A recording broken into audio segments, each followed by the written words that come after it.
الفيلم ديالنا مستوحى من قصه حقيقيه ديال شاب اللي تحارب مع العصابه ديالو على قبل صاحبته. الفيلم تيبدا مع كاسبر اللي هو عضو في العصابه ديال ام سي 13 في عمره 21 عام، كيعيش في واحد الحي في المكسيك وحده حيت والديه ما عمرهم ما شافوه. كان طلب منه الرئيس العصابه يدبر لي في شي واحد يكون مجهد وحار. من ثم نشوفوا انه مشى عند صاحبه بونيتو اللي في عمره 12 عام اللي كان خاصو يعلمو كيفاش يتحارب وكيفاش يتعامل مع اعداء العصابه كاع القوالب تاع الحراميات. واخا جدا شويه تحميو يدير المدرسه وتبعدوا على هذا العالم، لكن الزعيم ديال العصابه ما خلاش ودا ليها بالسيف، وحتى الحكومه ما تقدر دير والو حيت العصابه كبيره ما يقدوش عليها. وداوه تما تعلم الحرب. اول حاجه داروا ليه هو خلاوه ياكل قتله مع الدراري باش يقصح ويجربوا واش يقدر يصبر، وتما عطاوه قتله للكلاب 13 ثانيه وهو كياكل القتله، لكن هو عاود يبكي كان كيضحك ويسمى عليه الرئيس سمايلي اللي كتعني الضاحك. والجهه الاخرى كاينه بنت هنغاريه اللي سميتها ساره اللي باغا تهاجر هي وعمها وباها باش يوصلوا للمكسيك، ومن المكسيك يهربوا للميريكان. ونرجعوا عند كاسبر، شرا الورد ودا مع سمايلي باش يمشي يشوف صاحبته، طلع عنده دوز معاه وقت طويل وهي عاودت لي بلي راه خايفه عليه وخاصها تبقى تخرج معاه، ماشي ديك ديما في الدار محبوسه حيت ديما كيتلاقاها غا في الدار ما كيدير لا جرادي لا سينما. كاين هو كان خايف عليها حيت هي عكس الجهه العصابه ديالهم، العصابه ديال مارتا عندهم عداوه وما قدرش يخليهم يشوفوها حيت يديوها ليه ويقتلوها. كانوا راجعين بحالهم ووصل صاحبه باش ما يقول حتى شي واحد هذا البلان ويقول لهم راه كنا ناعسين في الدار.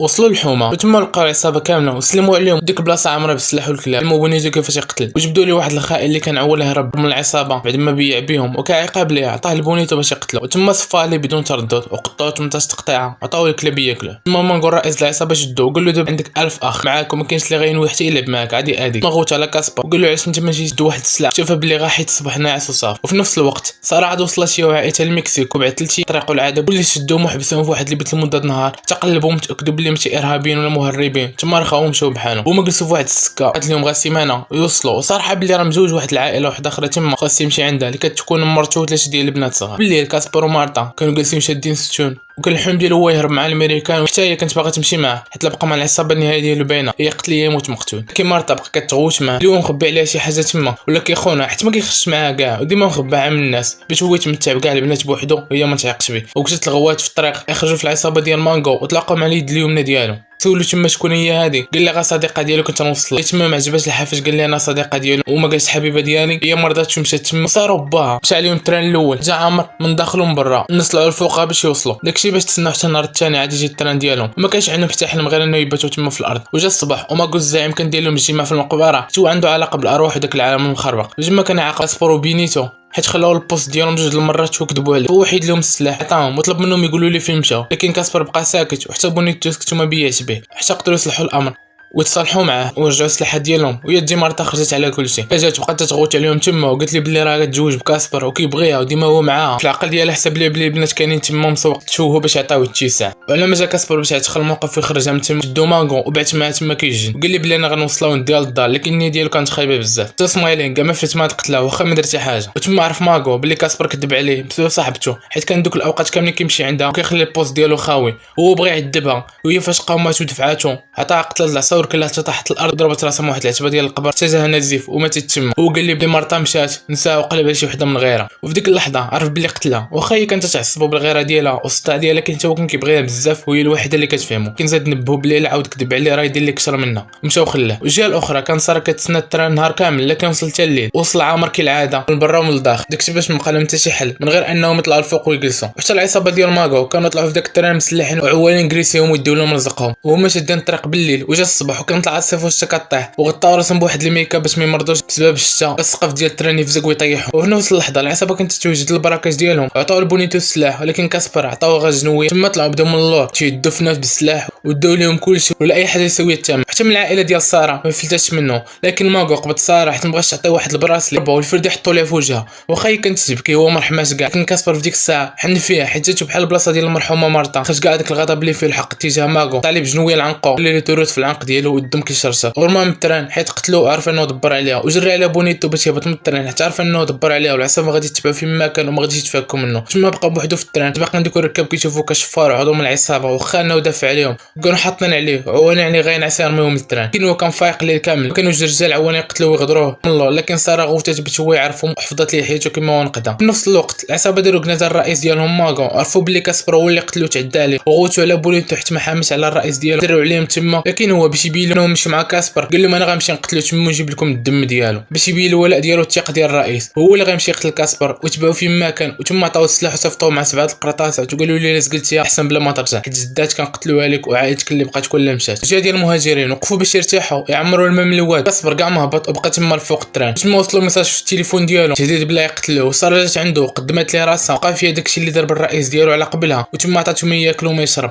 وسمايلي كان كيبان على صاحبو بلي عنده السلاح عنده مهمه يقتل صاحبو انتقام من الروح ديال الفاتوس. جا الليل وكان شادين الطريق. كاسبر عيا من الفياق وقرر باش ينعس وحيت هو بوحدو خاف لا يطيح تما وربط راسو بواحد الحديده قرم التليفون ديالو باش ما يضر مع حتى شي واحد ولا يصون عليه. جا الصباح وصلوا للمحطه اللي كانت ملجا المهاجرين وكانوا كيدوشوا تما وينقاو راسهم وياكلوا. وكاسبر كان بوحدو في المقطوره وجات عنده ساره قالت لي بلي تكلف ياكلوا ما باها ميدير اجر ما يخلي لي يديرهم باش بعد منو تعطيه الثقه حيت هو خطر وعضو من ديك العصابه وغادي يعطلون في ميريكان بسبب العصابه اللي تابعينه. وسمايلي وسلم دينا قريب كاين صاحب دعوته وتما تلاقى مع خوه اللي عنده عصابه تما وكنا عارفين شنو وقع لماغو وديجا بقى فيهم الحال. كانوا موصينهم انه فاش يجي عندهم صمالي تهلاو فيه على فين ياكل وينعس والدراري اللي يحضروا مع ديك الجريمه. وساره اقترحت على كاسبر باش يمشي مع الامريكان لكن هو قال لي عرف بلي هو خارج على الكرش مولي ولدته العصابات لقاوه تشدو وغادي تنتقم لماغو. كان عنده الحق كان تقلبوا عليه تما في داك الملجا كيسولوا الناس عليه حيت هو عنده واحد الوشم تحت عينيه على شكل دمعه. واحد الحمق شي بلي شاف الطريق اللي مشى منه وتما تبعوه في ديك الطريق. وكاسبر وساره العلاقه ديالهم تطور قرر يسافر معاها ويمشي معاهم لامريكا. وفي الطريق ديالهم الناس اللي عندهم اراضي والخيرات من الفواكه والخضر عاونينهم وكرموا الماكله حتى عرفوا مهاجرين حتى قربوا لواحد الحد وتما كاسبر نصحهم بلي خاصهم يهبطوا ويكملوا على رجليهم. بكل بساطه كاينين بوليس وغادي يشدوهم يدوهم للحبس لمده عام عاد يرجعوهم للمكسيك. وسمعوا الهضره ديالو هبطوا كانوا يجيو الدراري من ديك المحطه وعادوا يشدوا في الجهه الاخرى. وتما العصابه كانت تقلب عليهم يقشعوا وتبعوا. ديك البلاصه محسوبه على واحد العصابه سميتها النارويكوس. فاش ضربوا على العصابه ديال فاتوس عندهم السلاح يديروا لهم شي عوجه حسب لهم بلي غيديروا لهم اغتيال ويترون ديك الساعه قرطاسو بالباله. واحد من العصابه ديال فاتوس يشد كاسبر لكن بسبب الصوت ديال القرطاسو الغوات تلف وداز حدا ما شافوش. صعبوا باش هربوا من العصابه ديال الناركوس وغنوصلوا للبلاصه ديال الامان. ما بقاوش باغيين يتبعوا كاسبر الطريق اللي فيه هو راه فيها مشاكل بزاف. وكاسبر بعد مده من الجري يقدر يشد التران وصل عليهم وحتى العائله ديال ساره تقبلوه وخلاوه يجلس معاهم تعرفوا غادي يحميهم وغامضلهم لكن بشرط واحد هو انه ما يجبدش لهم المشاكل ويبعدوا من العصابه. وهود من التران بالليل حيت عرف ان العصابه كيتسناوه. الهبيه ديال ساره كانت تابعه تما داروا قال التران مشى عليهم هو غوت عليه بلي ما كانش عليها تبع ودير هكاك حنا كان عليها تبقى حدا با وعم وهي دبرت عليها معاه في المشاكل. وعائلته فاش فاقوا عرفوها بلي مشات معاه. كاسبر حاول يتخبى شاد صاحب تمو قديمه طانيه وطلب منها تعاونو وهي ما عجبهاش الحال يجيب معاها بنت ويعاونها لكن يعاود ليه بلي هي اللي عاونت وقفت معاه. صافي ديك الساعه عاونتهم هرباتهم حتى قربوا للطور ديال الطوموبيلات. الهبطه ديالو لقى في الحات مكتوب كاسبر ما غاديش يهرب من المصير ديالو ودارو يتحاسب. هو هربوا وياه ودخلوا واحد الكاميون اللي كيوصل للطوموبيلات وطاني هي اللي كان سايقاه. في ديك اللحظه بين ساره انه ما يصلحش ليها خاصها تبعد منه حتى باع عصابه خطيره وريها الضرب اللي في الجسم ديالو وفي عينيه وشحال من مره الموت تدوز محداه. عاود ليه بلي البنت اللي كان كيبغيها ما تستحال هادي وقتلها الرئيس العصابه ماغو داكشي باش هو قتلها وانتقم منها. لما بعدت منه هي يوقع عليها بحاله وسقطت لينا تايو. وفي الجهه ديال الحدود الامريكان كان باو عما ديزم الدراري تما كان كيرجموهم بالحجر وتيقول لهم رجعوا لديوركم وخافوا منهم داكشي باش تخبوه بطو راسهم. كاسبر كان كيتفرج الفيديو 3 سنين مع مرتا وكيتفكر اللحظات اللي دازت معاها زوينه. لحظات الغضب ديالو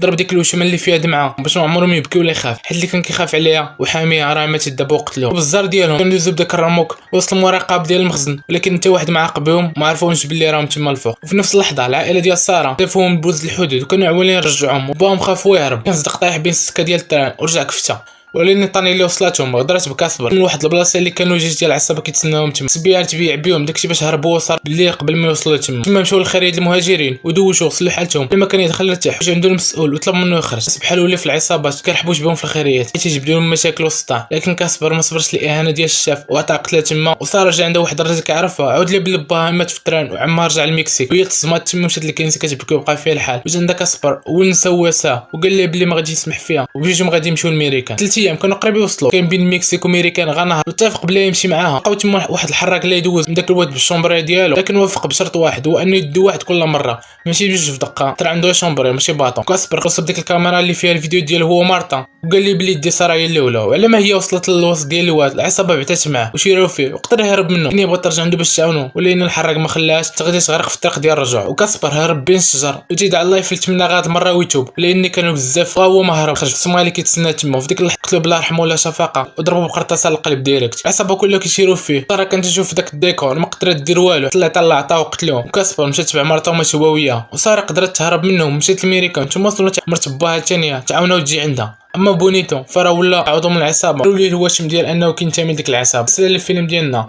خليو الراي ديالكم في الكومونتيرات. كان معكم المراكين نلقاو في فيديو جديد. بيس.